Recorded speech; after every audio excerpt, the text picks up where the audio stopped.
All right, you guys, welcome back to the Alpha Platform. Today, we're going to be talking about the Afrocentric beauty of black men. Um, I did a poll on my communities tab, and a lot of people wanted to see this episode. But essentially, I feel like we, as dark skinned black men, especially queer, dark skinned black men, we don't really see ourselves represented in a positive light in straight or gay media. We are typically not the object of desire for a lot of men. A lot of men were looking to pursue. These men typically tend to pursue other individuals, exoticals, people who are mixed, biracial, white. I have this photo of a white guy and this black guy here, and on my wall. But it's supposed to represent my marriage with my husband. Although he's not white, this is the only photo I could find that really like kind of summarized our marriage. But anyhow, yeah, like I want to focus on being proud of being a dark skinned black man and the beauty in that. So we're gonna talk about, where I came from in my journey and how I learned to accept myself because I've opened up just a little bit about my journey of self acceptance, but I've been kind of ashamed to show you guys the pictures and where I really came from. So today I'm gonna be showing you guys some pictures how I used to look in my 20s. Night and day, bro. Night and day, a totally different person, but I learned a lot the first 29 years of my life not being desirable. I learned a ton about life and dating and, just hair care, skin care, and I can say healthcare too, diet, exercise, everything that I did to try to like not become desirable, but just become the best version of myself. And in that process, I ended up becoming somewhat desirable in the end at 34. So I'm gonna walk you guys through that journey and give you guys some tips. Um, so let's go ahead and begin. I'm gonna start the video at me at 16 years old. I figured out that my mom didn't take a lot of pictures of us growing up, and I wasn't too eager to have my photograph taken either. So I'm having a hard time going back and finding those older pictures of me as a child. But I think the teenage years photos are just enough. But as you can see, I was clearly a cross country runner. Um, as I've grown up, I've realized that a lot of people were doing other things to deal with their shame, their depression, the pain of living in the closet. And for me, I wasn't doing drugs, alcohol, partying, having sex. I wasn't doing any of that. In fact, I didn't lose my virginity until I was 20 years old. But essentially, I was running. I was doing athletics. I was competing in, for scholarships. I was doing the best thing that I could in terms of just making myself more appealing to colleges because I felt like education, track, cross country, college was my means of escape in terms of living a better life, living a life that I wanted to live. So yeah, this is me at 16. As you can see, I was very thin. I think I weighed about 110 pounds and I was over 6 feet tall. So you can just imagine how thin I was. And that's where it all started. We're going to pick up with me at 23 years old. Um, Man, back in this time, I was still running. I was living in Dallas, Texas, and you see some photos here. I was hanging out with my aunt. She took me to a football game in Texas. Then I also went go karting with a friend. He took me out go karting. We had a good time. But as you can see, like I was still awkward, confused, undesirable, disheveled. I didn't know what I wanted out of life. I didn't know who I was. I didn't know. All I knew was that I didn't like what I saw in the mirror. And that was confirmed when I would try to go out and talk to guys. Like they wouldn't give me the time of day, excuse me. Um, they wouldn't respond to my DMs readily. It was very difficult to get dates in that day and age. And I couldn't figure out why because there were plenty of people my age who were desirable, who I saw in their 20s, who were good looking and had no problem finding sexual partners, finding whatever they wanted out of men. That just wasn't my lot in life at this point in time. So I was feeling depressed. I was feeling sad about that. This is a moment in time when I was thinking about getting surgeries to try to change the way I looked so I could fit in with what I thought was desirable. And this is when, like I said before, my mom had the conversation with me telling me, no, there's no need to do that because once you turn 30, your life is going to turn around for the better and it's going to be a 360 for you. So this is me at 23. I had just graduated college, bald head, very dark. from running out in the sun, spending hours out in the sun all the time. Nothing wrong with that, but just pointing out the differences.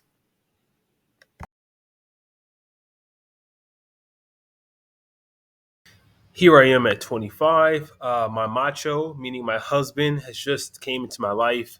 My life was still pretty much a train wreck. I had just been fired from my job in Dallas, Texas. I decided to relocate to Chicago, Illinois. My husband also decided to relocate from California to Chicago, and we met on the app Scruff. He just gave me a chance. I think he and I were both tired of our preferences, and we were just concerned about how we were treating each other. Our main concern in finding a mate was how was that person going to treat us, and we treated each other with the respect and just the love that I feel like we both deserved. Even though we weren't perfect, we just slowly started building a life together, and I'm so thankful that he gave me a chance despite how I looked. Like he wasn't so shallow and so just focused on how I looked, because there were a ton of guys that were after him. Like back in those times, my husband was, he was thinner, he was more desirable. He's still desirable today, and he's still beautiful today. But back then, I just noticed that when we would go out, the dudes would be all over him, and he didn't care. Like he would just still, you're my man, I'm with you, and that's what it was. And I appreciate him making me feel so beautiful when I felt so ugly and unpretty. Um, and that's why I go so hard for him today. And that's, you guys think I'm moral? I'm a more moral person. I do have my values, but it's more out of loyalty to him, because he picked me up at a time when I was at my lowest. He didn't wait at the finish line for me to become desirable and to become financially successful. He was with me when I had nothing. I had just been fired. I was living with my uncle. I was, not attractive. At this point now, I'm starting to get closer to 30. As you can see, I'm starting to step it up in terms of the looks department. For the longest time, I did not have hair. Like I would not allow myself to grow hair, um, because of how I was raised. Like my mom would say, it's not good for a man to have long hair. I don't like it. It's feminine. I don't want you even having braids. Like you need to always keep your hair buzzed. So I did that for her to make her happy. And then by the time I reached 20, it was like my hairline was receding so much that there was nothing I could do to really mask it, so I thought. So I would go to the barbershop. And of course, they want to give you an edge up, a lineup. If they can't do it perfectly, they will shame you, ridicule you, and just kind of like force you to accept the fact that you're going bald. And I was never okay with that. So I just started to like grow out my hair on my own and see if I could like make it work, instead of listening to what people were telling me to do and listening to their shameful comments. Let's just see what it does. I never grown my hair out before, so let me just try to grow it out and see what happens. So I did, and I think that really turned things around for me. But yeah, like I had just bought my first house too at this point, so I always remember this photo because I'm like, man, you just bought your first house at that moment in time at 27, and things are starting to change as you get closer to 30. Now I'm officially in my early 30s. Life is looking up for me. Things have changed for me dramatically. I went from being invisible to men, all men except my husband, of course, um, to being, visible to men. And that was a shock to me. At this moment in my life, my husband will be commenting on my body, like, oh, your ass is getting fat, your body is changing, you look beautiful, beautiful. I became a new person, and I felt like that man. Like I knew I was the man at that point. And it was interesting because I would look around at my peers, the people I went to high school with, and it looked like they were falling off. They were gaining too much weight. They weren't taking care of their bodies. They didn't care about their skincare and anything like that. But for me, um, it looked like I was just becoming Alfred. Like I had just stepped into my prime, or my one of my peak seasons. 'Cause I truly feel like my life will continue, my looks will continue to improve into my 40s and 50s. Um, but it was interesting to see the tables flip and the tables turn. And I had to deal with that. I had to realize that this newfound attention I was getting on social media when I post pictures, the comments I would get, like everything was new. And a lesser man, a weaker man would have been like, you know what, I'm done with my husband. I want to go out and run the streets. I want to be a hoe. I want to have a hoe phase. And as someone who never had a hoe phase, like I don't know what it feels like to have a threesome. I don't know what it feels like to engage in to have multiple sexual partners in one night, or multiple sexual partners even in a few weeks or a whole year. Like, I don't know what that feels like. So I missed out on a lot of sexual exploration, but I feel like being in a stable marriage is worth more than what I will receive the short dopamine rush of having a hookup. So I just realized, guys, they were there because I looked a certain way. Meanwhile, my husband has been there from the beginning. What I want to say to us thinner guys who are less desirable when we are younger, you have to realize this. If you are a young person and you're already, 170 pounds, 180 pounds at 20, just imagine how you're going to look at 30.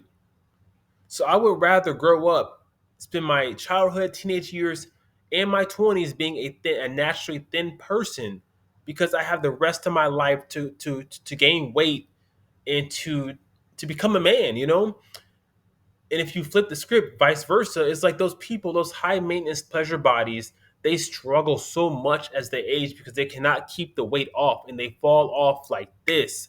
In an instant, they fall off. So my early 30s were a great time of exploration for me, just learning that I'm a new person. As you can tell, I have a whole bunch of photos from my 30 onward, excuse me, because I felt more comfortable taking pictures, getting more attention. I just feel more confident in who I was, but I was gaining a lot of weight. I noticed that too in my face. I think my peak weight was 175 pounds, 178 pounds. Right now, I'm currently 160, 155 ish, I would say. I've noticed that's my optimal weight, to be around 160. Don't go over, definitely to the 170s. It doesn't look good for me. I don't like it. I prefer to maintain, a thinner build, because I think I just look better, and you can see my facial structure more. But yeah, man, it was a nice change. So right now, what I'm gonna do is I'm gonna cut off this journey aspect of the video, and I'm gonna talk more about the tips, the skincare tips and the hair care tips that I started to implement to help my glow up. If you guys want to call it a glow up, to help my glow up, because as you can tell, it was a drastic change. See, I told you guys that glow up was dramatic. So dramatic, in fact, that my mom began to show my grandma and my family pictures of me, as I was in my early 30s and today. And my grandma was literally like, "Who is that man? Who is that person?" And my mom was like, "That's Alfred, grandma. That's your grandson." Because she couldn't recognize me, because I looked so different from when, how I used to look when I was living in Illinois with her, not with her, but like living in the same city as my family. I just look so different than I do now. So they were just shocked. They were like, "Who is this person?" That's how it went down. Now that you guys have seen my physical transformation, my glow up, as you like to call it, what do you guys think? Let me know in the comments below. Before I get on my practical tips for your glow up, for being confident as a darker skinned, gay or straight black man, what I want to say is that we need to talk about the mental work that I did that helped me kind of build up my confidence. I took some notes, so bear with me here. The mental work that I did that helped me build up my confidence as a darker skinned black man. When I look back on my life, I feel like, particularly in the gay dating world, that other groups, other races of men feel like they are the prize and you should treat them accordingly. So what I mean by that is they feel like they are the most desirable one because they are not darker skinned like we are. And I call BS on that. I don't think that we should feel like we need to put these people on a pedestal just because they're not darker skinned. There's biracial people that are out here saying, I'm light skinned, I'm light skinned, I'm light skinned. Like it's something to be proud of, but it's not, because I think attraction is universal. Like, you can be dark skinned and be attractive, you can be light skinned and be attractive, you can be white and be attractive, you can be all these different hues of whatever and still be attractive. But for some reason, it seems like as a darker skinned person, we don't really see ourselves represented as attractive or desirable in the media and magazines and spotlight. And I have a story for you guys. It's like, when I was single, I went on a solo trip to Seattle. And, once again, I was single back in those days, in my early 20s. And I met a guy there. He was a white guy from Canada. And, because I was alone, I was just, desperate for any type of friendship, whatever, just someone to go go around the city with to help me, see the city. So, me and this dude started to hang out, and eventually he wanted to hook up with me, and I was like, no, I'm not into it. And the reason why I wasn't into it was because I was busy pursuing another darker skinned black man, an engineer that I really wanted to be with.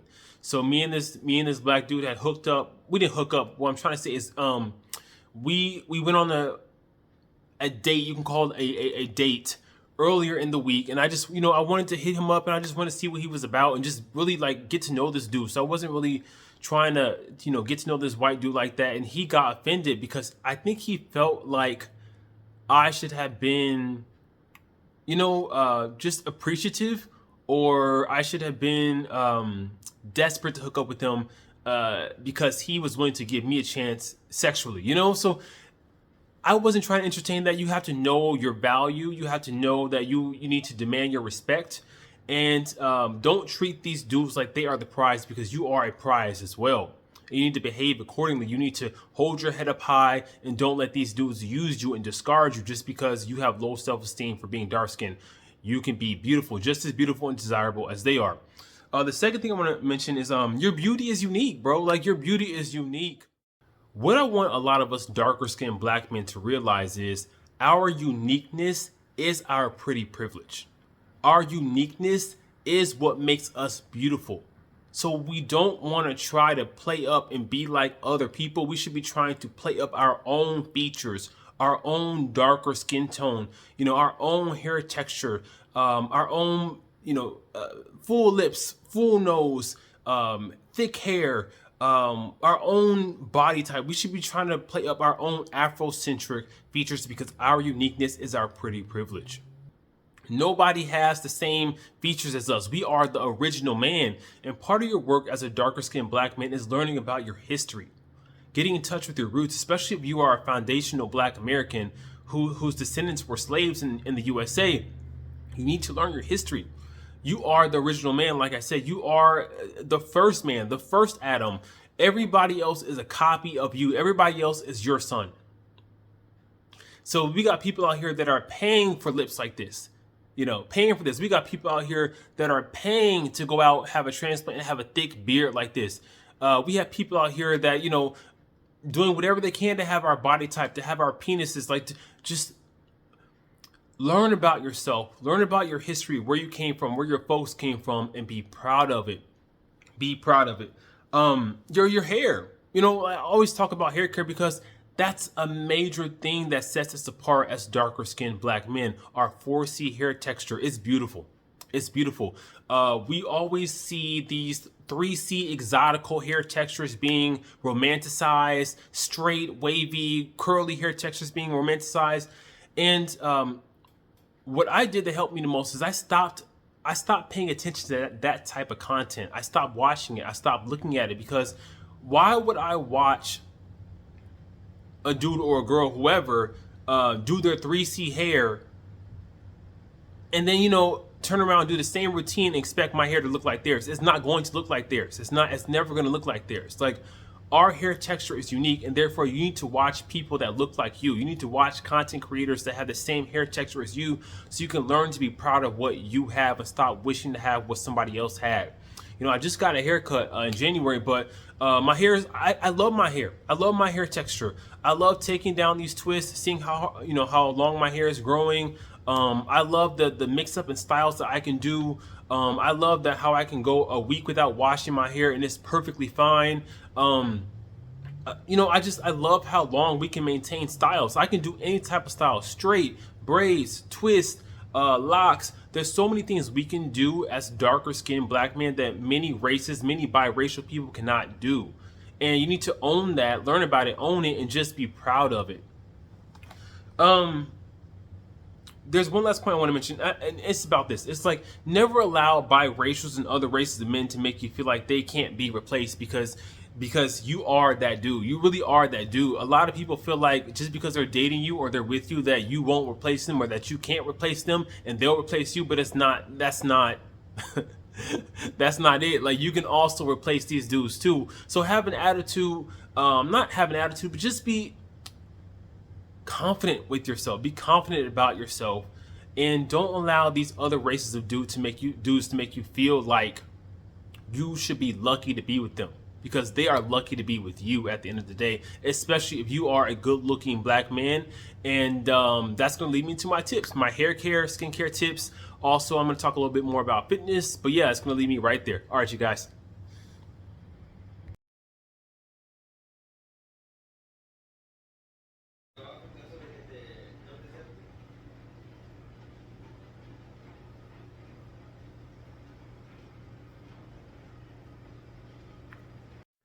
I wanted to show you guys my shea butter mix that I use for my hair. I'm very much about simplicity and, natural hair products. I don't think hair care, 4C hair care specifically, needs to be expensive. You don't need all these products. I think our hair care regimen needs to be just a little more simple. So this is what I typically buy. I'll get African shea butter. You can get the yellow smooth or the white smooth version.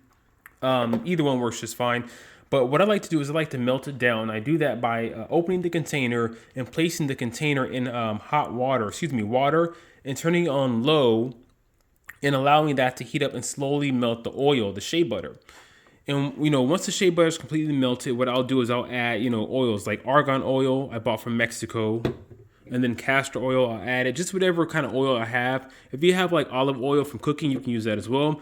I'll put it in here along with some vanilla essential oil or some cinnamon essential oil, just to give it a little bit of a smell, because raw shea butter does have like a smoky smell that I'm not too fond of. So I will put the oil in, and it does make the shea butter soften up. It makes it not as hard, and it's easier to apply to your hair when it's softened. So this is the state that I will actually apply it in my hair in. I don't wait for it to solidify to apply it. I apply it as an oil, and I just found that it just works better for me.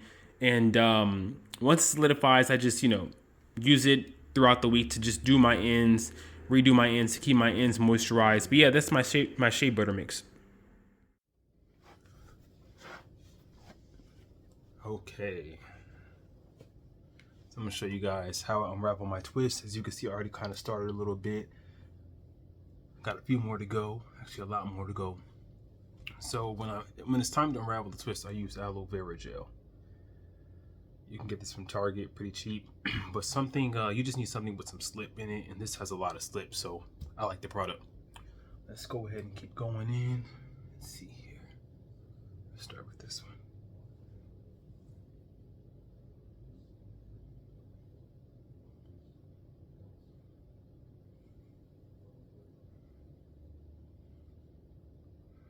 And just lightly finger detangle the twist until they're completely separated. The trick is to be patient, gentle with your hair, because our 4C hair breaks easily because of all the kinks and the coils that we have.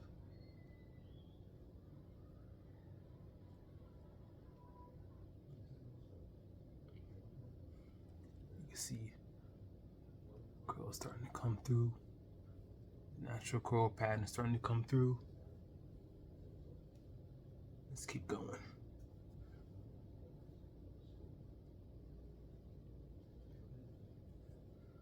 Best to put it at the end first, because the end is where you typically get the most tangles.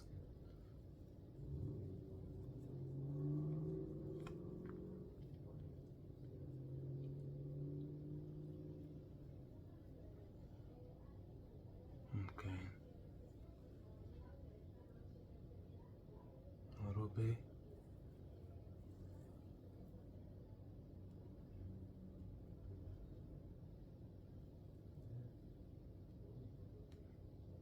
We have to go ahead and unravel. I got a haircut in January. I noticed my wash days don't take as long, and it's easier to detangle my hair ever since that haircut. So get your trims for sure.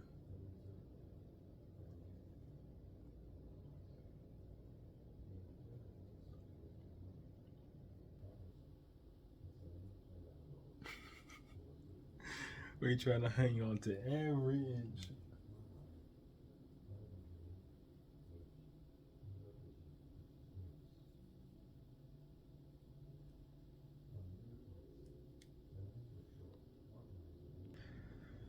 This is the twist fully unraveled. I like the way the curl pattern is looking, but the hair is so dirty. The hair is so dirty. Definitely time to wash. All right, you guys, I'll be back after the wash. This is us with all the twist unraveled. You can see the curl pattern coming through, but the hair is just so dirty.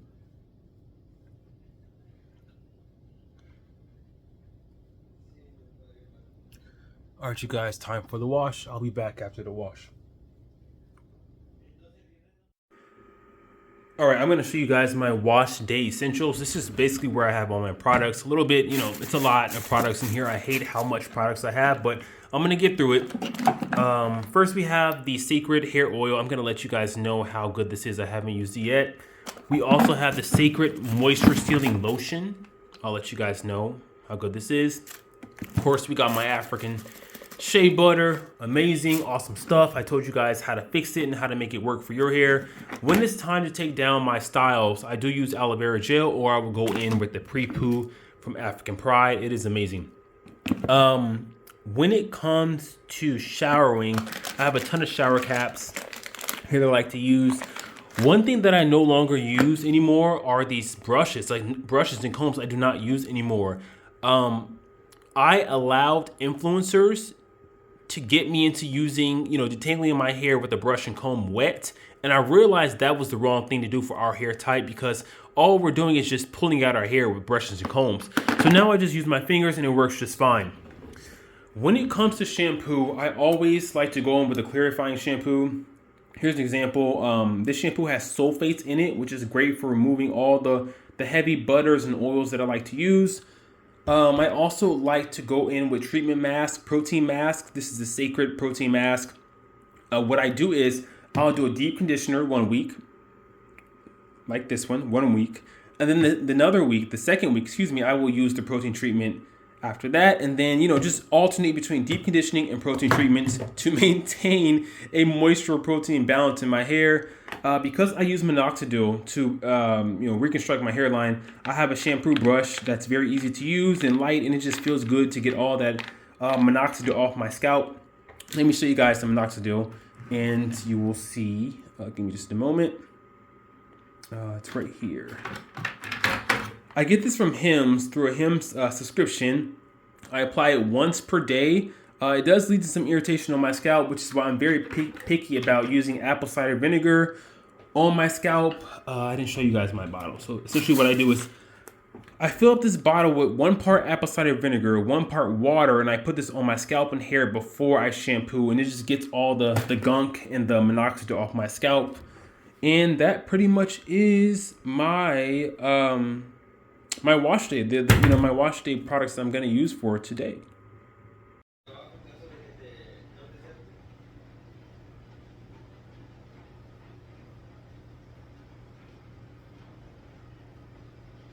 All right, so I just want to come on and give you guys the final look. It's the next day. Everything is nice and dry. I did it like a crappy job. I was a little bit in a rush, but as you can see, at least the shea butter is dry. Essentially, I just like to keep the wash day simple. Do larger twists so they don't take as long. But yeah, this is the final look, and I'm happy. The trick with 4Z hair is you just have to do minimal contact with your hair and minimal mechanical manipulation to your hair. You essentially just want to leave your hair alone. Take care of your scalp. I don't recommend applying oils to your scalp regularly. So I'll apply oils to my scalp directly after washing my hair. But during the week, I don't apply any oil because you want your follicles to be open. You want your body to do its natural job, which is to produce oil. Unfortunately, for our hair texture, you have to add oil to the length of your hair because the natural oil, the natural sebum, has a hard time traveling down the length of our hair because our hair is so coily and spirally. So, final look.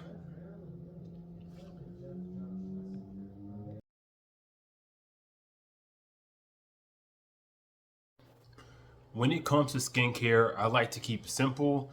I don't believe in going out and buying high-priced skincare products because they're all pretty much the same thing. You just need a basic, a cleanser, a moisturizer, and for some of us older dudes in our 30s, a retinol cream.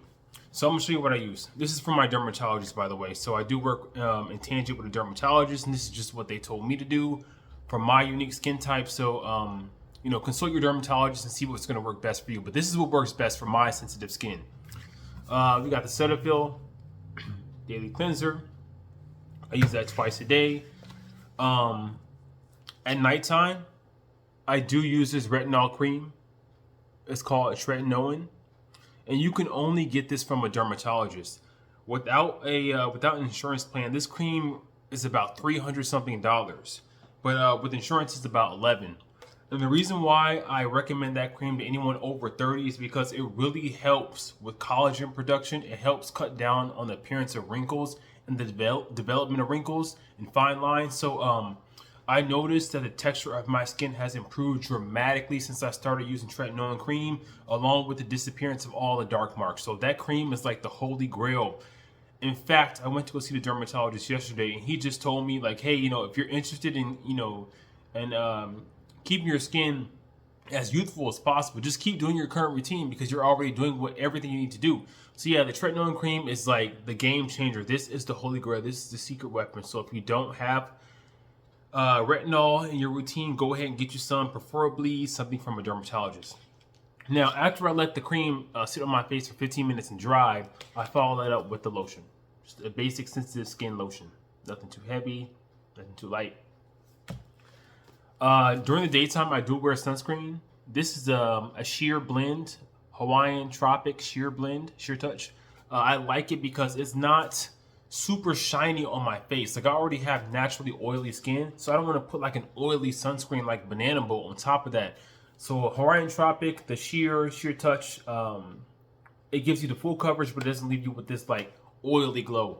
Now, so that's the outside, but skincare is multifaceted. Of course, you gotta work on the inside as well. I have this huge jug of collagen. Not only is this great for the skin because as we age, we lose our collagen production, cuts down, but also it's great for the hair. Like, this makes your hair healthy, thick, makes your skin, resilient, healthy, thick, not as prone to wrinkles. So I really enjoyed this product. You get it from Amazon. I paid like 40 bucks for it. So yeah, Amazon, it tastes great. It's a great product. I've been using it for the past, I would say 2 or 3 years, and I noticed a difference. Lastly, this newest product I started implementing was the hyaluronic acid. Can you guys see it? Yeah, this acid. So essentially, this is also a building block of our skin, and as we age, we stop producing so much of this acid. So I wanted to supplement and start trying to start trying to make up for what I'm not producing anymore, or what my body is not producing as much of anymore. So collagen, hyaluronic acid, the retinol, that's all doing great things, keeping me looking as youthful as possible. But yeah, for us dark-skinned dudes, I notice a lot of us don't take care of our skin. And we really need to, because that's what people see. Like, people judge you based on your face. Your face is your first impression. You need to take care of your face. And that includes cleansing, washing, moisturizing, exfoliating with the retinol, and then taking care of the inside of your body, multivitamins, hyaluronic acid, and collagen peptides.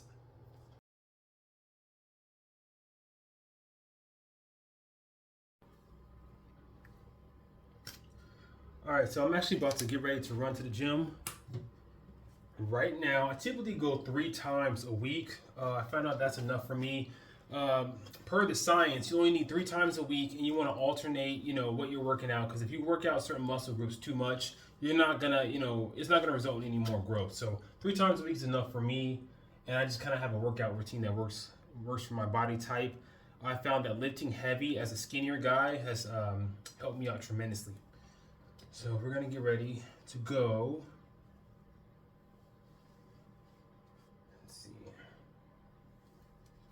Hardest part about wearing these hats now is my hair, like getting my hair situated in the hat.